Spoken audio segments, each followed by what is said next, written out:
Okay, I'm not sure if you're new to Notion, but if you aren't, you'll kind of know what I'm doing here. I'm just adding some images to the top. On all these pages, it allows you to add like a cover photo, and I decided to do this modern couch. I thought it looked cool and it's inspiring to me. You can put like a beach or whatever you want. I named mine school, and I have a little image here, a quote up here. You can pretty much add and customize it however you want. I also have a list of classes and info for that specific class. So I'm going to show you how to create a new class. I'm going to delete this one here. You can easily delete these pages just by pressing the delete button. I'm adding a new one, and I'm going to add a title. This is actually in the gallery view. You can list them out as a list, a calendar if you really wanted to, anything you want to for the class list. This is just a place for me to keep like the syllabus, the professor's email, textbook links, or whatever I want. You can always add extra fields, anything you want yourself. And if there's a textbook link or a course profile link, you can add them here. This is just an example, so I'm not going to do that. But you can always add more properties or add extra stuff onto it. You can also add a cover or an icon. I decided to do a cover because it shows up pretty nicely on the gallery view. So I'm just going to show you. You can change the photo, you can search for it, you can add whatever you want on there. It's super simple, and you can also add extra fields on this page. There's plenty of different formulas and stuff you can use on here, so just mess around with it. Next, I'm going to show you how I organize my to-dos and deadlines.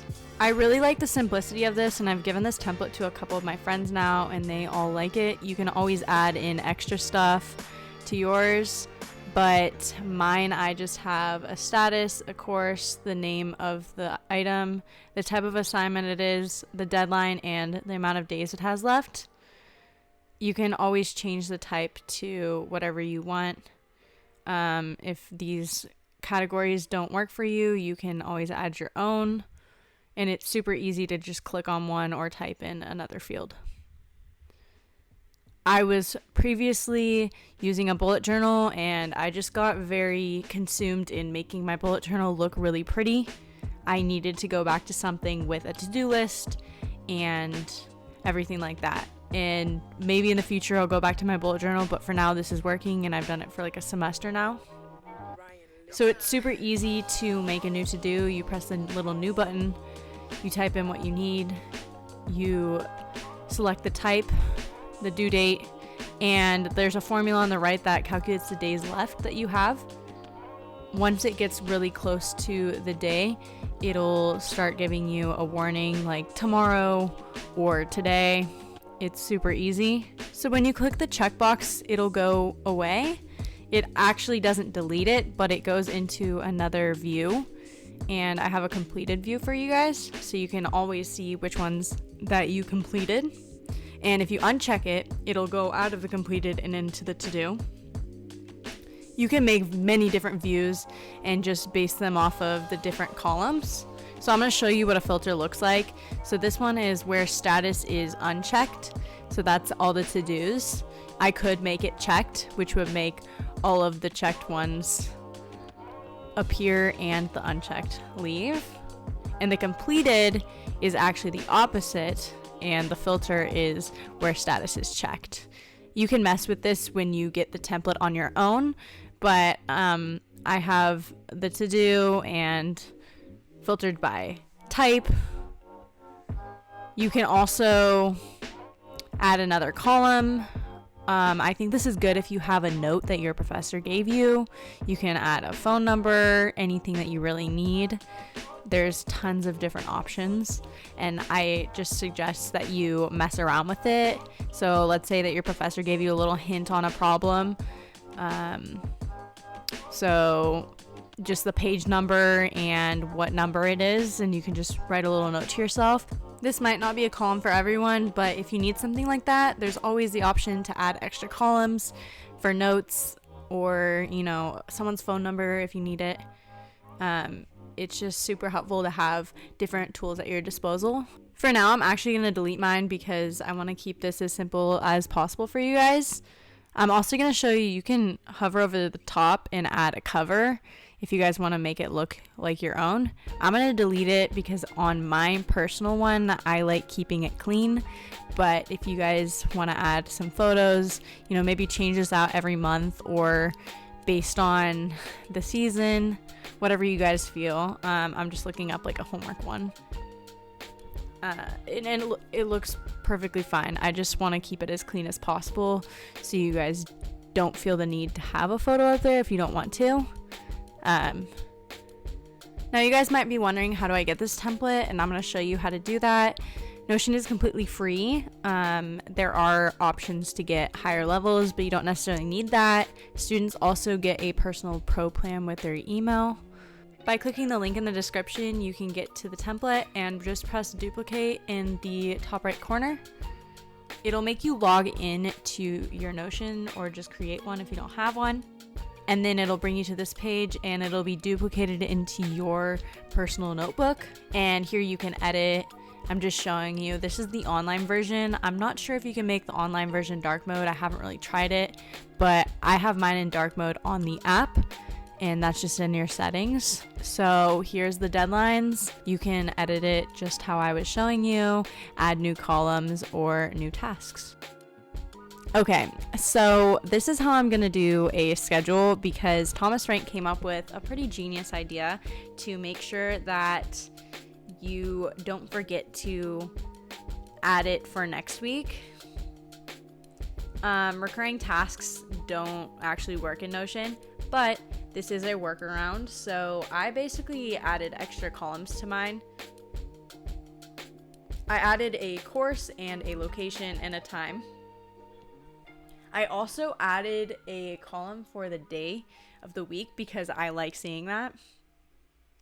But his columns all work with the formulas. And so basically you want to say every 7 days is a week. So repeat every week or repeat every 3 days or whatever you're wanting it to do. I'm going to say 7 days and that will repeat every single week. Deleting. You can delete items. That's the only way you're actually going to delete it off this list. If you press the checkbox, it's not going to remove.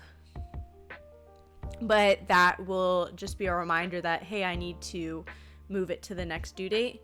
And it automatically calculates the next due date. And it also filters by the checkboxes that are at the top. So if you put the next due date, it'll move to the bottom because that's the latest date. And it'll tell you that the next due date is the next week. So it's pretty simple, but it's a genius idea by Thomas Frank. And I'm not sure the exact math. You can look in his formulas. But in order to add a new task, you can add in different categories. If you don't want it to be recurring, you don't actually have to put it as a recurring task on here. You can just add it as a normal task and it'll be one time and it won't give you a next due date.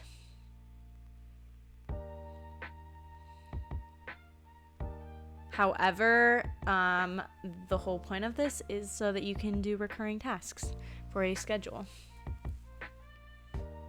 So if you were to keep it at a one-time task, you can actually check it off, but it'll still go to the top because it doesn't have a filter. So I'm just going to show you guys how to add a filter because when you download his template, if you're going to do this, it's not going to have a filter. So this says when it's one time, it'll go to the top, but that's not what we want. We want it to delete. So I'm going to add a filter so that it only shows the ones that are one time and not checked off. So if I select unchecked, then I check it off and it's not going to show it on this view. And that is the simple way of checking off a task. I really hope this was a helpful video for you guys, and I hope that the to-do and deadlines template was helpful for you. If it was, I will leave it linked down below. I'll also leave Thomas Frank's template as well as his website or video, whichever one it is, in the description down below. As you can see, Notion is super customizable. You can even take some of the ideas that I gave you guys and implement them into a different type of template. So I hope you guys enjoyed this video. I post Mocha Mondays on my Instagram if you guys are wondering where I've been. You can check me out there. I post a review on a coffee shop and what I think of their iced mocha. Bye guys, see you next time.